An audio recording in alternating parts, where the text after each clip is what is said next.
धर्मेंद्र प्रधान के द्वारा अपने पद से इस्तीफा दे दिया गया था। उसके बाद में अटकलें लग रही थी कि आखिर नया शिक्षा मंत्री कौन होगा। खिलाफ वो प्रहलाद जोशी के संरक्षण में ही लिए जाएंगे। तो प्रहलाद जोशी को शिक्षा मंत्रालय का कार्यभार सौंपा गया। इस वक्त की सबसे बड़ी खबर, धर्मेंद्र प्रधान के इस्तीफे के बाद प्रहलाद जोशी को शिक्षा मंत्रालय का कार्यभार सौंपा गया है। जोशी के पास मौजूदा मंत्रालय के साथ अब शिक्षा विभाग भी होगा। अतिरिक्त प्रहलाद जोशी को शिक्षा मंत्रालय का कार्यभार सौंपा गया है। तो इस वक्त की यह सबसे अहम खबर। आज ही धर्मेंद्र प्रधान ने अपना इस्तीफा सौंपा। इस्तीफा मंजूर होने के बाद अब प्रहलाद जोशी को शिक्षा मंत्रालय का कार्यभार सौंपा गया है। अपने मंत्रालय के अलावा अब शिक्षा विभाग की जिम्मेदारी भी प्रहलाद जोशी संभालेंगे। शिक्षा मंत्रालय को भी देखेंगे।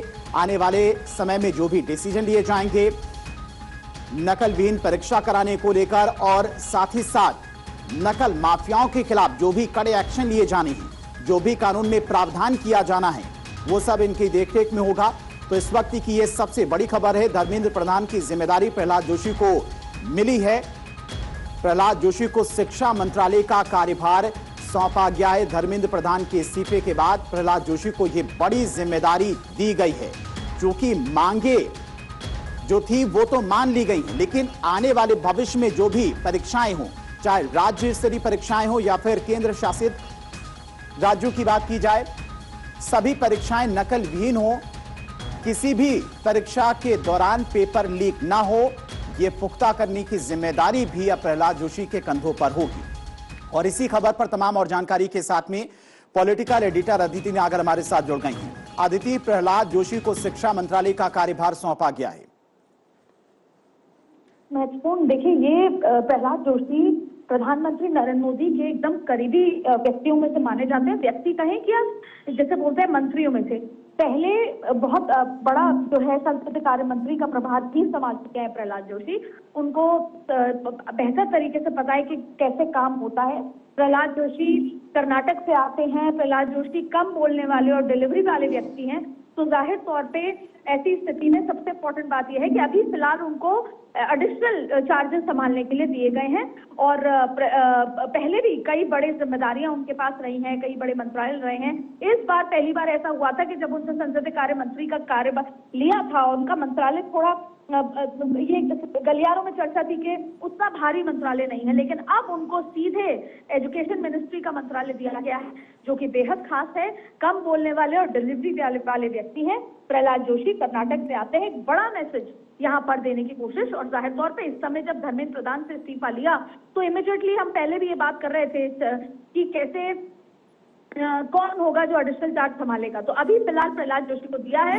फिर आगे 15 अगस्त के बाद अगर कैबिनेट रिशफल होता है तो संभवतः फिर परम्यूटेशन कॉम्बिनेशन देखा जाएगा। लेकिन फिलहाल राष्ट्रपति ने मंजूरी दे दी है। प्रहलाद जोशी को ये जिम्मेदारी उनको दी गई है कि वो अब एडिशनल चार्जेस संभालेंगे एजुकेशन मिनिस्ट्री के। और इसके अलावा सोमवार को इसी बिल को लेकर चर्चा होगी। जितेंद्र सिंह रखेंगे, जिसमें वो कड़े कानून बनाए गए हैं। तो जाहिर तौर पे फुल एक्शन मोड में सरकार नजर आ रही है। ठीक है अदिति, बहुत बहुत शुक्रिया आपका तमाम सारी जानकारी के लिए। तो प्रहलाद जोशी को शिक्षा मंत्रालय का अतिरिक्त प्रभार दिया गया है। उनके पास पहले से ही एक मंत्रालय, उसके बाद अब आज चूंकि धर्मेंद्र प्रधान ने शिक्षा मंत्री के पद से इस्तीफा दिया, उनका इस्तीफा भी मंजूर हो चुका है। तो शिक्षा विभाग का अतिरिक्त प्रभार प्रहलाद जोशी को दिया गया है। जब तक कोई परमानेंट शिक्षा मंत्री नहीं बनता है तब तक ये जिम्मेदारी प्रहलाद जोशी संभालेंगे। अभी फिलहाल नकल माफियाओं के खिलाफ जो एक्शन लिया जा रहा है, नीट यूजी परीक्षा पेपर लीक में जितने लोग शामिल थे उनके खिलाफ जो एक्शन लिया जा रहा है उसकी देखरेख करेंगे। साथ ही साथ मंडे को पार्लियामेंट में चूंकि नकल विरोधी कानून को लेकर जो बदलाव किए गए हैं वो बिल भी आना है।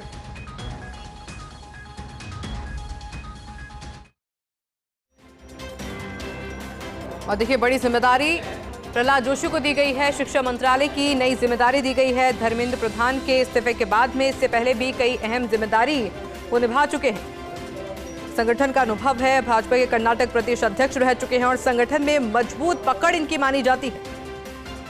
केंद्रीय मंत्री के रूप में अच्छा अनुभव है। इससे पहले संसदीय कार्य, कोयला, खान, उपभोक्ता मामले, खाद्य एवं सार्वजनिक वितरण तथा नवीन एवं नवीकरणीय ऊर्जा जैसे महत्वपूर्ण मंत्रालय भी संभाल चुके हैं। में सरकार की रणनीति और विधायी कार्यों को संभालने वाले अनुभवी नेता में गिने जाते हैं प्रहलाद जोशी, जिनको अब शिक्षा मंत्री की नई जिम्मेदारी दी गई है।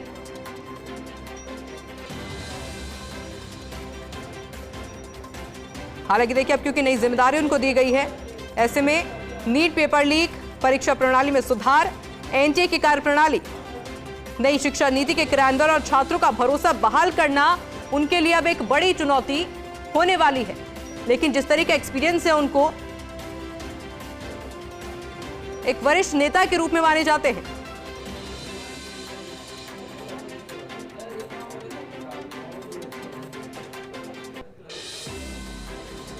ये बड़ी खबर इस वक्त की आपको दे रहे हैं प्रहलाद जोशी, जिन्हें की शिक्षा मंत्री की जिम्मेदारी दी गई है।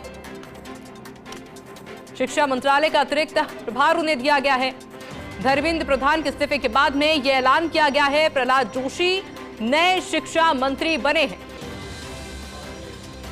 प्रहलाद जोशी को शिक्षा मंत्री की नई जिम्मेदारी दी गई है, क्योंकि इससे पहले हम लगातार देख रहे थे कि कई नामों को लेकर के अटकलें लगाई जा रही थी, लेकिन अब प्रहलाद जोशी का नाम सामने आ चुका है। धर्मेंद्र प्रधान के इस्तीफे के बाद प्रहलाद जोशी, जो कि अब नए शिक्षा मंत्री है, शिक्षा मंत्रालय का अतिरिक्त प्रभार उनको दिया गया है। धर्मेंद्र प्रधान के इस्तीफे के बाद में उनके नाम का ऐलान किया गया है, क्योंकि देखिए संगठन का अच्छा अनुभव है उनको। भाजपा के कर्नाटक प्रदेश अध्यक्ष वो रह चुके हैं। संगठन में मजबूत पकड़ उनकी मानी जाती है। बड़ा मैसेज भी है। दूसरा, एक डिसिप्लिन्ड वर्कर की तरह है, बेहतर डिलीवरी देते हैं, इसलिए उनको ये जिम्मेदारी दी गई है। सीनियर मंत्रियों में से आते हैं। दूसरा देखिए कि अभी फिलहाल प्रहलाद जोशी को अतिरिक्त प्रभार नए केंद्रीय शिक्षा मंत्री का दिया गया है। धर्मेंद्र प्रधान के इस्तीफे के बाद प्रधानमंत्री नरेंद्र मोदी के मंत्रिमंडल में हुए फेरबदल के तहत ये किया गया है। इसको राष्ट्रपति ने मंजूरी दे दी है। नए शिक्षा मंत्री प्रहलाद जोशी, और बदलाव की पृष्ठभूमि हम सबको पता है, नीट यूजी पेपर लीक के बाद जो विवाद हुआ उसको लेकर है। और सबसे इम्पोर्टेंट बात यह है कि जब उनको संसदीय कार्य मंत्री से हटाया था, उसके बाद जो उनको प्रभार दिया गया था वो बहुत ज्यादा उतना भारी जैसे पद नहीं था, लेकिन अब उनको देश के शिक्षा विभाग का अतिरिक्त जिम्मेदारी दी गई है। वो अपने आप में बेहद महत्वपूर्ण है। अगर राजनीतिक शुरुआत की बात करें तो छात्र जीवन से ही आरएसएस से जुड़े रहे हैं। 1990 के दशक से हुगली और तमाम उस जो कर्नाटक के बड़े इलाके हैं वहां पर राष्ट्रीय स्तर पर उनकी पहचान थी, बड़े आंदोलनों में रहे हैं। और इसके बाद भाजपा संगठन में लगातार जिम्मेदारी संभाली। 2004 में पहली बार जो धारवाड़ कर्नाटक का लोकसभा सांसद चुने गए थे। इसके बाद 2009, 14, 19, 24 में लगातार जीत दर्ज कराई है और लगातार 5 बार लोकसभा पहुंचने वाले भाजपा के वरिष्ठ नेताओं में ये शामिल होते हैं और एक संजीदा व्यक्ति माने जाते हैं। और इसके अलावा भी अगर बात करें तो कर्नाटक भाजपा के अध्यक्ष भी रहे हुए हैं 2012-2016 तक, और भाजपा में पैनल ऑफ चेयरपर्सन के सदस्य भी रहे गए हैं। इसके साथ साथ देखिए इनका कार्यभार, जिम्मेदारियां देखिए, संसदीय कार्य मंत्री, कोयला मंत्री और खान मंत्री, ये तमाम जिम्मेदारी निभाते हुए उनको पता है कि वर्किंग स्टाइल मोदी सरकार की क्या है, मोदी 3.0 में कैसे डिलीवरी देनी है। ये सब सोच समझकर एक सीनियर व्यक्ति को, संजीदे व्यक्ति को ये फिलहाल अतिरिक्त कार्यभार दिया गया है। अंत में बात यह है कि जब मंत्रिमंडल विस्तार होगा, जो कि एक्सपेक्टेड है 15 अगस्त के बाद, संभवतः उसमें कोई बदलाव हो, पर फिलहाल अभी इनको अतिरिक्त प्रभार दिया गया है। बिल्कुल अदिति, चूंकि मानसून सत्र भी चल रहा है, अब धर्मेंद्र प्रधान ने इस्तीफा दे दिया है। विपक्ष की इसमें एक बड़ी जीत भी देखी जा रही है। विपक्ष अपनी इसी बड़ी जीत के तौर पर भी देख रहा है, चूंकि मानसून सत्र के दौरान विपक्ष की तरफ से सरकार को भी घेरने की कोशिश की जाएगी नीट पेपर लीक को लेकर। तो ऐसे में प्रहलाद जोशी बेबाकी से जवाब दे पाएंगे विपक्ष को भी? इसके पीछे ये भी सरकार का मैसेज है। विपक्ष राजस्व पे क्लेम करेगा, ये उनकी राजनीति का हिस्सा है किसी भी पॉलिटिकल पार्टी का, लेकिन ये विपक्ष बेहतर तरीके से जानता है कि जब उन्होंने एसआईआर का मुद्दा उठाया तो वो जन आंदोलन में कन्वर्ट नहीं हुआ था। जन आंदोलन में तब कन्वर्ट हुआ जब जनता सड़क पे उतरी और उसको उन्होंने पॉलिटिकल नैरेटिव के लिए अनकैश किया। ये बात अलग है कि वो जनता की, युवा की आवाज बनकर उतरे और गए। जब ये आंदोलन तेज पकड़ लिया गया था उसके बाद, उससे पहले वो जंतर मंतर भी नहीं गए थे। इसलिए इस समय ये महत्वपूर्ण नहीं है कि विपक्ष क्या कह रहा है या विपक्ष कहने पर इस्तीफा हुआ। सीधा युवा और सरकार के बीच का ये संवाद था। युवा नाराज थे, सरकार ने इसमें तब्दीली करी, पहले दूसरे तब्दीली करी, फिर भी युवाओं का गुस्सा ठंडा नहीं हुआ तो उन्होंने इस्तीफा दिलवा दिया। तो फिलहाल संसदीय कार्य मंत्री को जो एक सीनियर भी व्यक्ति है उनको जिम्मेदारी दी गई है। सोमवार से चर्चा होगी। सबसे पहले बिल दिया जा रहा है उसको लेकर, जिसमें ये जो नए कानून लेकर आएंगे जिसमें ज्यादा कसावट होगी, अगर पेपर लीक होता है 10 करोड़ तक का जुर्माना होगा, 10 साल तक की सजा होगी, वो जितेंद्र सिंह देंगे। तो जाहिर तौर पर सरकार अब वो कर रही है जो सीधे सीधे युवाओं को नैरेटिव दे, युवाओं से संवाद हो, ना कि विपक्ष का कह रहा है। विपक्ष आज के बाद किसी मुद्दे पर आंदोलन नहीं कर पाएगा। उनको अब ये ढूंढना है कि अगला मुद्दा क्या होगा।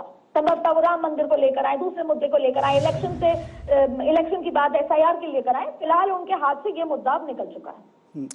प्रहलाद जोशी को यह मंत्रालय दिया गया है, चूंकि प्रधानमंत्री मोदी के सबसे भरोसेमंद भी हैं। अब पहला काम उनका क्या होगा? अदिति, देखिए, NTA में 47 इस्तीफे हुए हैं और 47 इस्तीफे हुए हैं। NTA में बदलाव की बात हो रही है, NTA में सुधार की बात हो रही है। तो सबसे पहला काम इन सारे रेगुलेशंस को सही तरीके से करना होगा। दूसरा, बीच में कुछ जो युवा जो एजुकेशनलिस्ट है, युवा हैं, उनको बुलाकर बातचीत टेबल पे करनी होगी। इसके साथ साथ लोगों को जिन पर कार्रवाई हो उस पर एक्शन लेना होगा।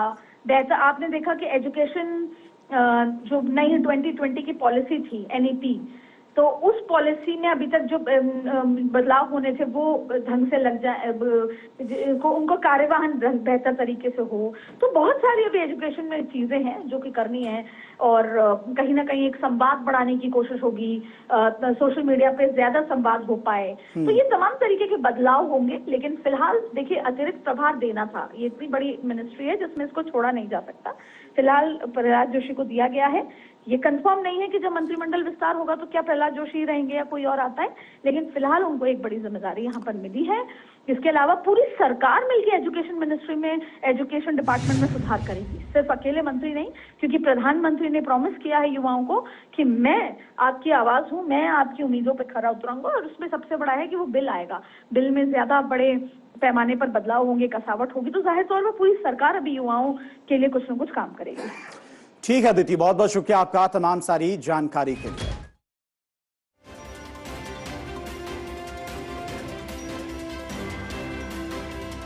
खबरों को